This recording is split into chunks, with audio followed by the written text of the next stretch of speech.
Rasul-rasul dilepaskan dari penjara. Akhirnya mulailah imam besar dan pengikut-pengikutnya, yaitu orang-orang dari mazhab Saduki, bertindak sebab mereka sangat iri hati.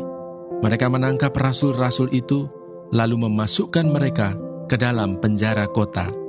Tetapi waktu malam, seorang malaikat Tuhan membuka pintu-pintu penjara itu dan membawa mereka keluar, katanya, "Pergilah, berdirilah di bait Allah, dan beritakanlah seluruh firman hidup itu kepada orang banyak." Mereka mentaati pesan itu, dan menjelang pagi masuklah mereka ke dalam bait Allah, lalu mulai mengajar di situ. Sementara itu, imam besar dan pengikut-pengikutnya menyuruh mahkamah agama berkumpul, yaitu seluruh majelis tua-tua bangsa Israel, dan mereka menyuruh mengambil rasul-rasul itu dari penjara.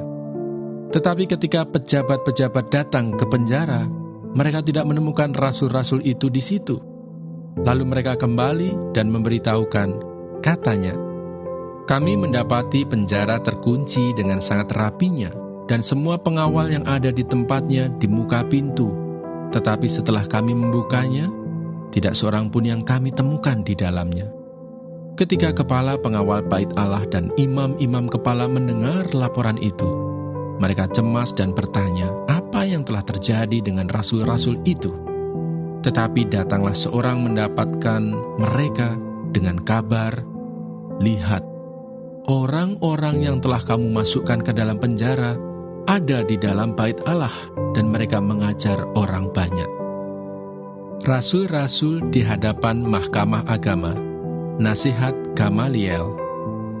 Maka pergilah kepala pengawal serta orang-orangnya ke bait Allah, lalu mengambil kedua rasul itu, tetapi tidak dengan kekerasan, karena mereka takut kalau orang banyak melempari mereka. Mereka membawa keduanya dan menghadapkan mereka kepada mahkamah agama. Imam besar mulai menanyai mereka, katanya, "Dengan keras kami melarang kamu mengajar dalam nama itu, namun ternyata kamu telah memenuhi Yerusalem dengan ajaranmu, dan kamu hendak menanggungkan darah orang itu kepada kami." Tetapi Petrus dan rasul-rasul itu menjawab, katanya, "Kita harus lebih taat kepada Allah daripada kepada manusia. Allah nenek moyang kita telah membangkitkan Yesus yang kamu gantungkan pada kayu salib dan kamu bunuh. Dialah yang telah ditinggikan oleh Allah sendiri dengan tangan kanannya menjadi pemimpin dan juru selamat, supaya Israel dapat bertobat dan menerima pengampunan dosa. Dan kami adalah saksi dari segala sesuatu itu, kami dan Roh Kudus yang dikaruniakan Allah kepada semua orang yang mentaati Dia." Mendengar perkataan itu, sangatlah tertusuk hati mereka, dan mereka bermaksud membunuh rasul-rasul itu. Tetapi seorang Farisi dalam mahkamah agama itu, yang bernama Gamaliel, seorang ahli Taurat yang sangat dihormati seluruh orang banyak, bangkit dan meminta supaya orang-orang itu disuruh keluar sebentar. Sesudah itu ia berkata kepada sidang, "Hai orang-orang Israel, pertimbangkanlah baik-baik. Apa yang hendak kamu perbuat terhadap orang-orang ini? Sebab dahulu telah muncul si Teudas yang mengaku dirinya seorang istimewa, dan ia mempunyai kira-kira 400 orang pengikut. Tetapi ia dibunuh dan cerai-berailah seluruh pengikutnya dan lenyap. Sesudah dia, pada waktu pendaftaran penduduk, muncullah si Yudas, seorang Galilea. Ia menyeret banyak orang dalam pemberontakannya, tetapi ia juga tewas dan cerai-berailah seluruh pengikutnya. Karena itu aku berkata kepadamu, janganlah bertindak terhadap orang-orang ini. Biarkanlah mereka, sebab jika maksud dan perbuatan mereka berasal dari manusia, tentu akan lenyap. Tetapi kalau berasal dari Allah, kamu tidak akan dapat melenyapkan orang-orang ini. Mungkin ternyata juga nanti bahwa kamu melawan Allah." Nasihat itu diterima. Mereka memanggil rasul-rasul itu, lalu menyesah mereka dan melarang mereka mengajar dalam nama Yesus. Sesudah itu mereka dilepaskan.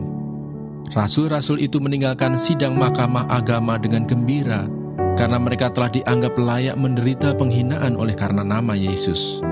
Dan setiap hari mereka melanjutkan pengajaran mereka di bait Allah dan di rumah-rumah orang dan memberitakan Injil tentang Yesus yang adalah Mesias.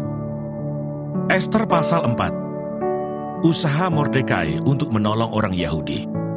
Setelah Mordekai mengetahui segala yang terjadi itu, ia mengoyakkan pakaiannya, lalu memakai kain kabung dan abu, kemudian keluar berjalan di tengah-tengah kota, sambil melolong-lolong dengan nyaring dan pedih. Dengan demikian datanglah ia sampai ke depan pintu gerbang istana raja, karena seorang pun tidak boleh masuk pintu gerbang istana raja dengan berpakaian kain kabung. Di tiap-tiap daerah, kemana titah dan undang-undang raja telah sampai, ada pergabungan yang besar di antara orang Yahudi, disertai puasa dan ratap tangis. Oleh banyak orang dibentangkan kain kabung dengan abu sebagai lapik tidurnya. Ketika dayang-dayang dan sida-sida Ester memberitahukan hal itu kepadanya, maka sangatlah risau hati sang ratu.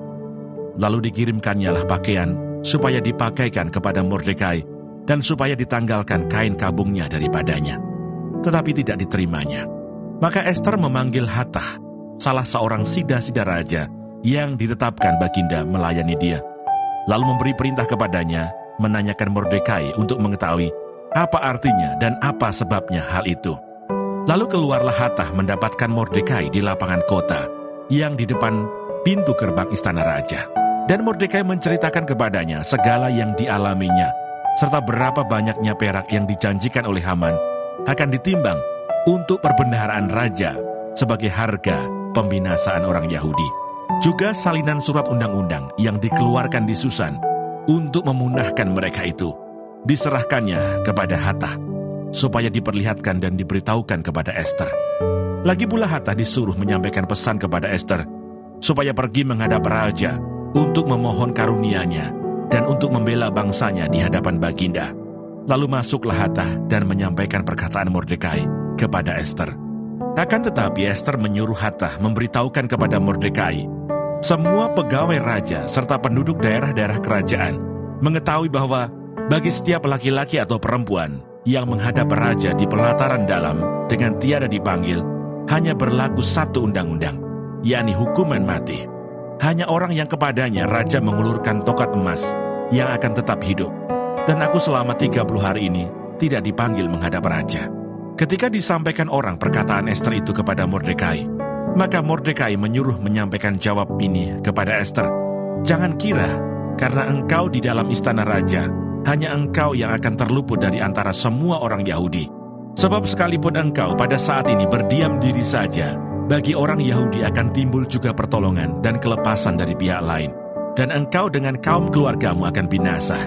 Siapa tahu, mungkin justru untuk saat yang seperti ini, engkau beroleh kedudukan sebagai ratu. Maka Ester menyuruh menyampaikan jawab ini kepada Mordekai. Pergilah, kumpulkanlah semua orang Yahudi yang terdapat di Susan, dan berpuasalah untuk aku. Janganlah makan dan janganlah minum 3 hari lamanya, baik waktu malam, baik waktu siang. Aku serta dayang-dayangku pun akan berpuasa demikian. Dan kemudian aku akan masuk menghadap raja. Sungguh pun berlawanan dengan undang-undang. Kalau terpaksa aku mati, biarlah aku mati. Maka pergilah Mordekai, dan diperbuatnyalah tepat seperti yang dipesankan Ester kepadanya. Ester pasal 5. Ester menghadap raja. Pada hari yang ketiga, Ester mengenakan pakaian ratu. Lalu berdirilah ia di pelataran dalam istana raja, tepat di depan istana raja. Raja bersemayam di atas tahta kerajaan di dalam istana, berhadapan dengan pintu istana itu.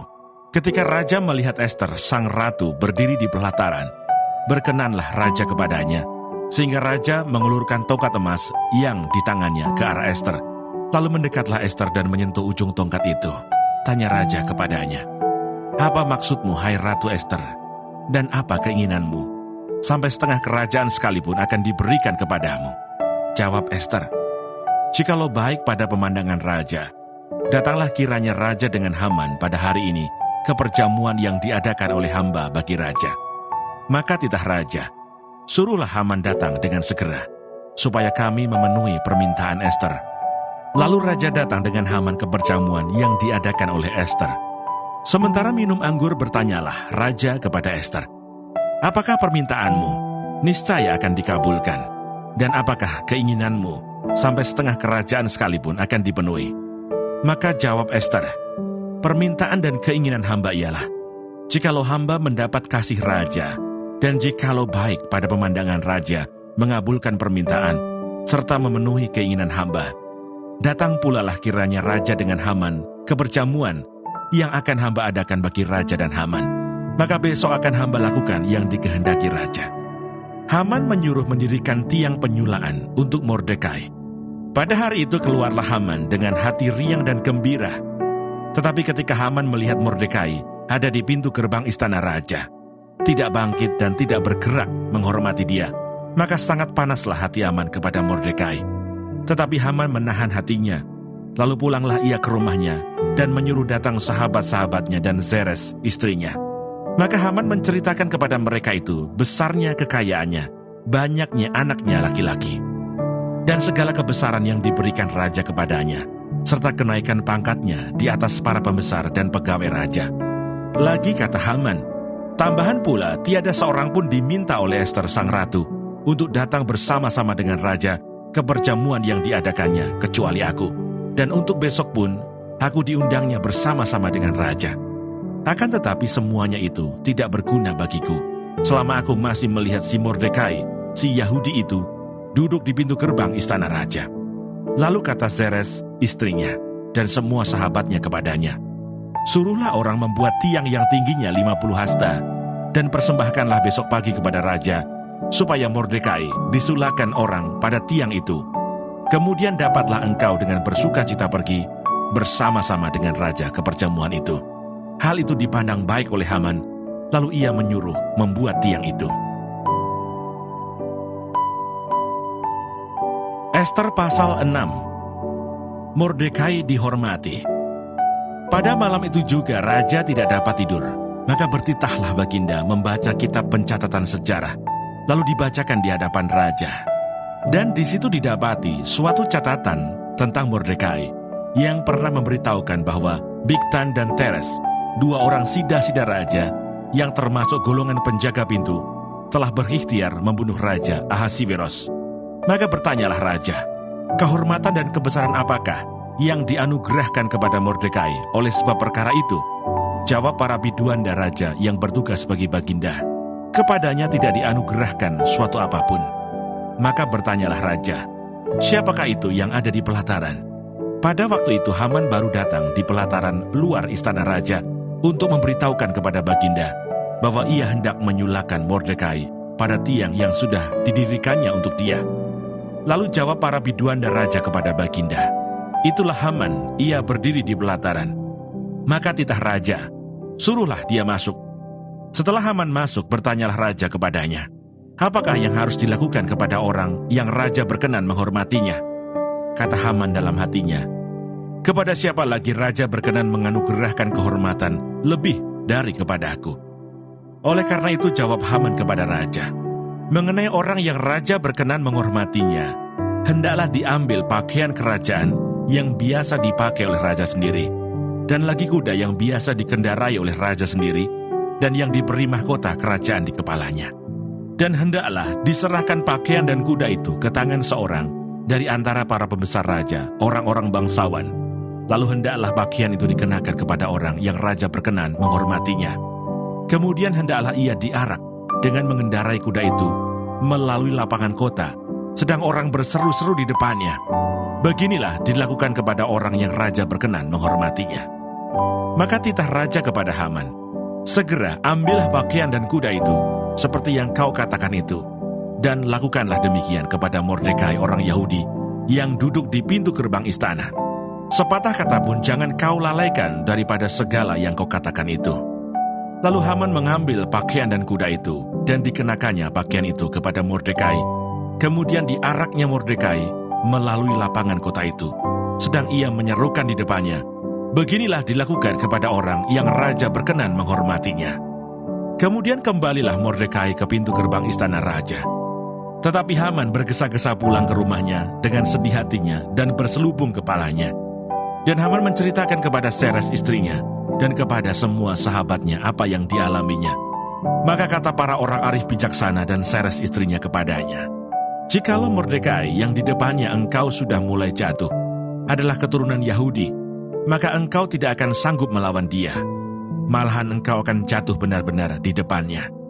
Selagi mereka itu bercakap-cakap dengan dia, datanglah sida-sida raja, lalu mengantarkan Haman dengan segera ke perjamuan yang diadakan oleh Ester.